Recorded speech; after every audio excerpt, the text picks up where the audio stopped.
Hi, everybody. Happy Wednesday. Personal announcement. We got the keys to our new house yesterday. Yay. One hurdle crossed. Oh my God. Now we move. But because of that, I dumped the video I originally pre-recorded for today. I didn't want to deal with that.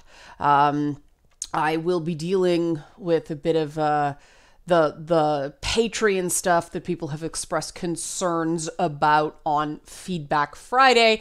And I say this just because I'm doing my typical help support this channel.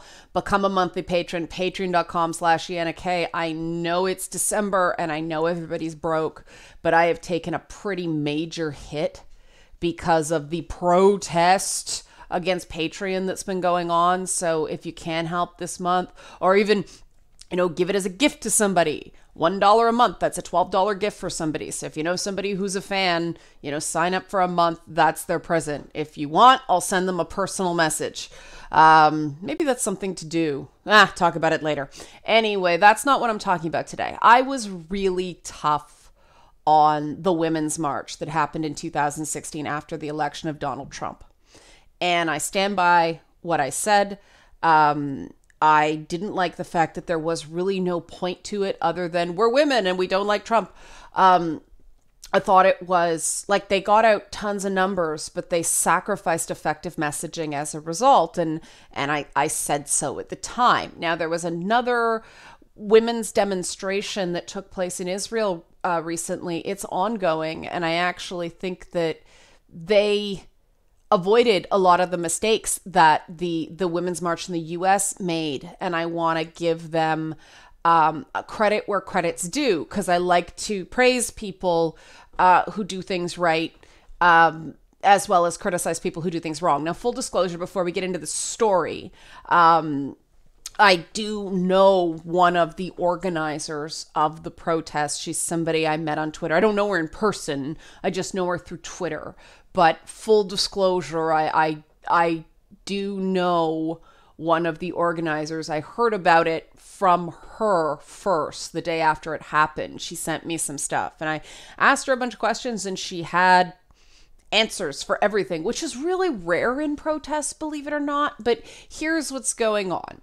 This is from NPR because it's one of the ones I could find in English. A lot of it's in Hebrew.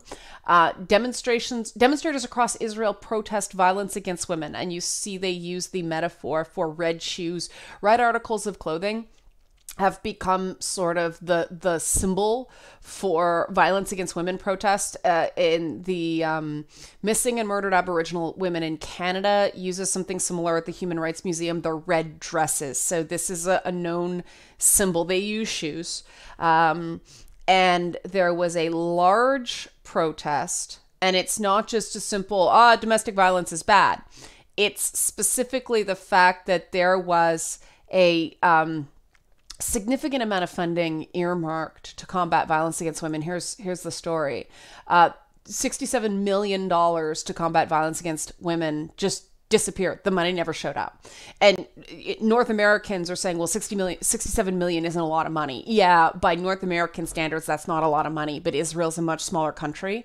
So that's a significant amount of money just not to materialize. And so the thing is, it was approved.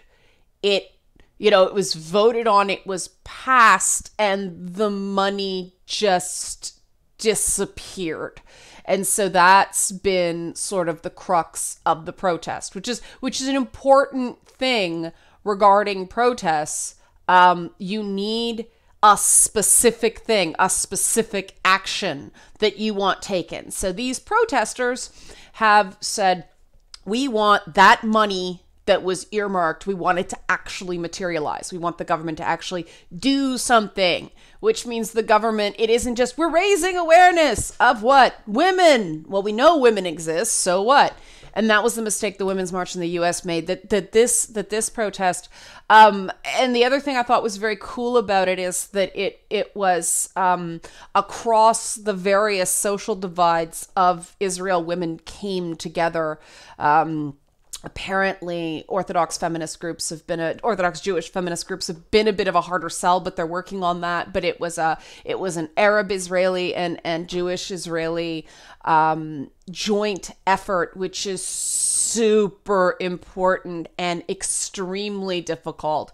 It's hard enough to get people of different political anything to work together for a common cause, and a divide that deep, the fact that they managed to overcome it, good for them. But the other thing I want to give them credit for, because again, this is how you protest properly, is that they had a follow-up planned. And it's a very clever follow-up. They have daily quote-unquote strikes. They're 20, it says 24 here, but they're actually 25-minute strikes now because 25 women have been murdered since the start of the year. The 25th murder just happened. So that's why it's like, why is it 25 now? That's why. But for 25 minutes a day, this isn't a very good article, so, and it's all ads, but I'll explain. For 25 minutes a day, women stop work. And a lot of companies in Israel have said, we support this, do it. I think it's an important initiative. And so what these organizers, what these protesters have done so well is they found a simple to understand cause. We want the money that you promised for anti-domestic violence. It's specifically violence against women in this case. Just because of the particular problem. The money was earmarked. It's not that we don't care about men. It's that you promised this, it's disappeared. And they're protesting that. So they've got the specific thing. They protested in a way that was a symbol that people understood. The media knew what it was about. And then they had a follow-up. They had continued action, which the Women's March, this is just a start, all this stuff. And then it descended into infighting and turf wars, and very little came of it. If people can do stuff, and it looks like it's being very effective, they're getting members of the Knesset on side. The Knesset's the Israeli government.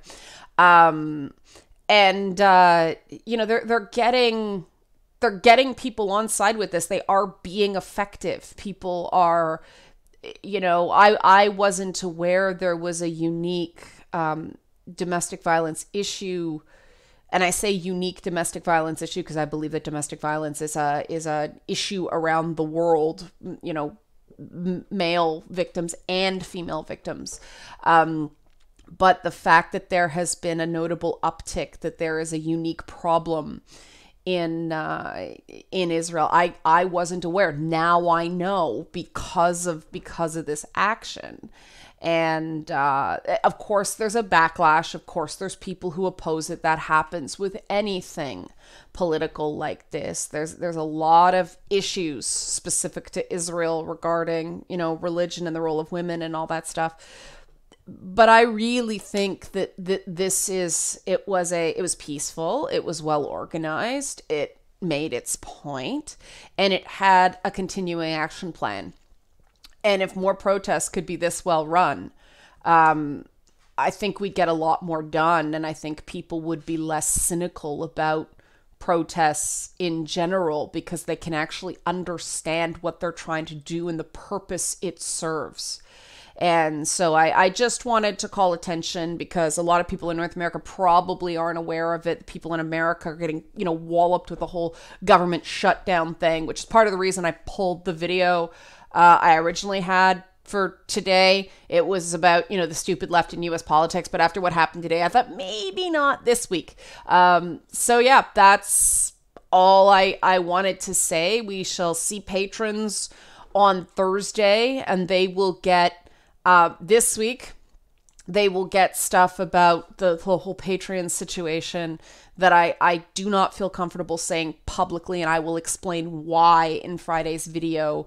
But if you want to hear the inside story, help support this channel, become a monthly patron, patreon.com/Leanna K. But Friday, I will lay out my reasons why I am going to follow the course I'm going to follow regarding next steps and response to some people dropping all Patreon support for everybody as a reaction to some current events. So that's going to be Friday. Okay? Thanks for watching.